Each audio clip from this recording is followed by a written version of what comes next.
नमस्कार, मैं हूं प्रभाकर मणि तिवारी। आप देख रहे हैं मेरा खास कार्यक्रम पॉलिटिक्स विद प्रभाकर। आप जानते हैं पूर्वोत्तर राज्य मणिपुर करीब महीने भर से जातीय हिंसा की आग में धधक रहा है और केंद्रीय गृह मंत्री अमित शाह कल यानी सोमवार को राज्य के दौरे पर जाने वाले हैं 3 दिनों के। उसके पहले आज यानी रविवार को सेना और सुरक्षा बलों के जवानों ने बड़ी कामयाबी हासिल की है उग्रवादियों के खिलाफ अपने अभियान में। राज्य के अलग अलग हिस्सों में चलाए गए अभियान में अब तक 40 उग्रवादी मारे जा चुके हैं और यह जानकारी खुद मुख्यमंत्री एन बीरेन सिंह ने दी है।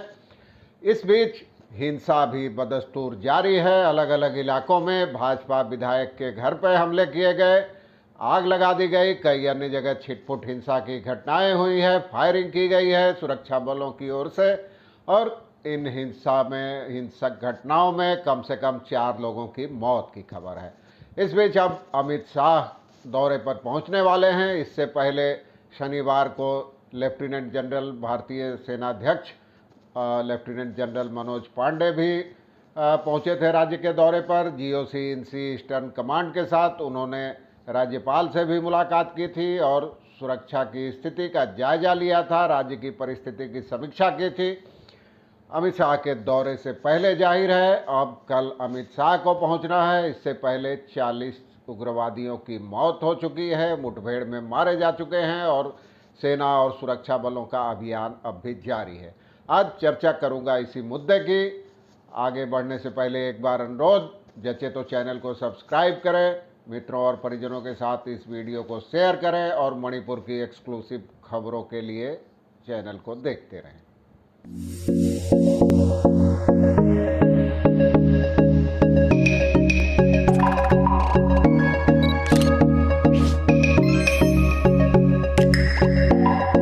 जैसा कि मैंने आपको बताया, सेना और सुरक्षा बल के जवानों ने आज उग्रवादियों के खिलाफ बड़ी कार्रवाई की है और कम से कम 40 उग्रवादियों को मार गिराने का दावा किया है।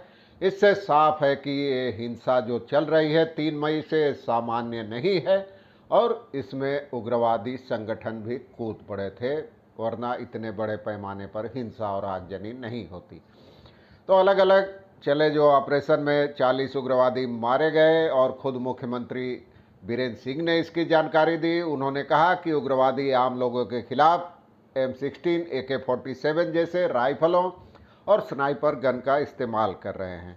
वे कई गांवों में घरों को जलाने के लिए आए थे, लेकिन सेना और सुरक्षा बलों ने उन्हें रोक दिया, उनके खिलाफ कार्रवाई शुरू की। इसमें 40 लोग मारे गए।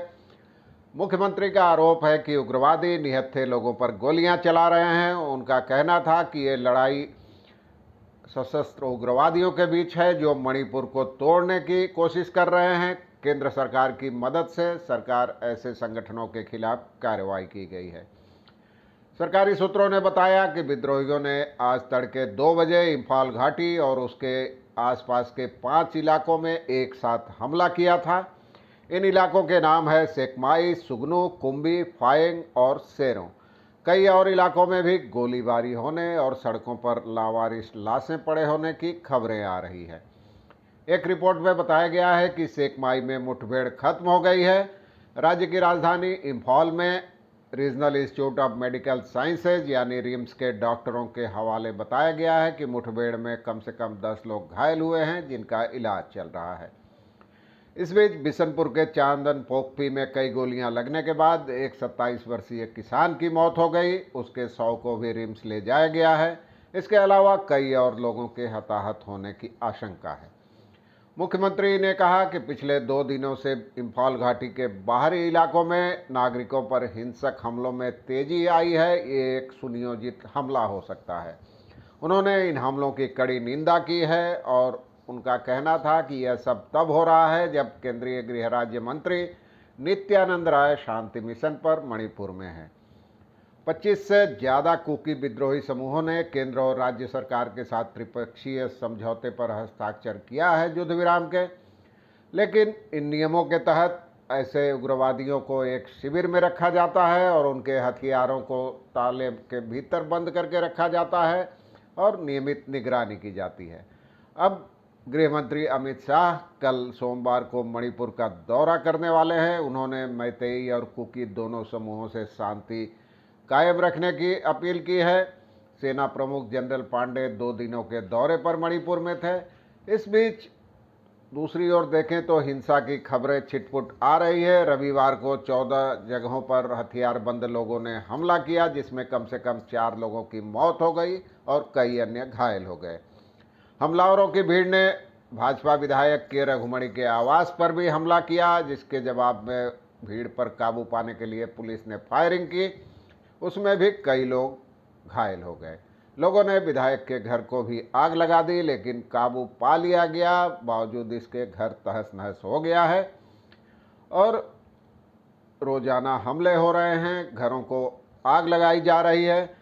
भारी संख्या में स्थानीय लोग सरकार की नाकामी और कुकी उग्रवादियों को संरक्षण प्रदान करने के विरोध में सामने आ रहे हैं और भाजपा नेताओं पर हमले कर रहे हैं केंद्र सरकार की कथित नीतियों के विरोध में।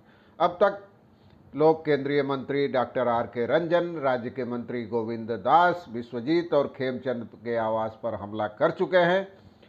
नई दिल्ली पहुंचे मणिपुर के एक प्रतिनिधिमंडल ने बताया है कि वे अब तक केंद्रीय नेताओं से नहीं मिल सके हैं, तो हालात बेहद गंभीर हैं। अब देखना है कि अमित शाह के दौरे के दौरान क्या कुछ होता है और क्या शांति बहाल होती है। इसी सवाल के जवाब का इंतजार तमाम पक्षों को है। आज के लिए बस इतना ही। धन्यवाद। नमस्कार।